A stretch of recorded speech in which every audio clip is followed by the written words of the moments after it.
Take a look at what happened.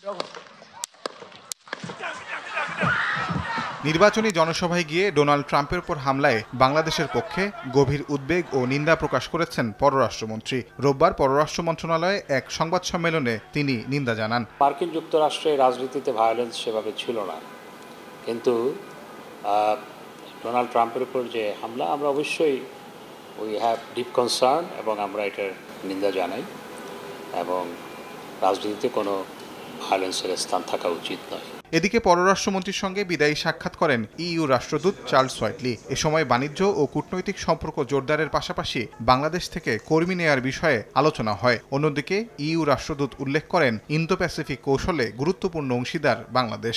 3000 কর্মী আমাদের দেশ থেকে যাবে, আমরা এই মর্মে সম্মত হয়েছি এবং এই কর্মীদের পারফরমেন্সের উপর ভিত্তি করে সেটি আরও বাড়ানো হবে বলে আজকে আলোচনা করেছি আমরা। I'll be covering Indo-Pacific affairs. Of course, Bangladesh is a key country in that context.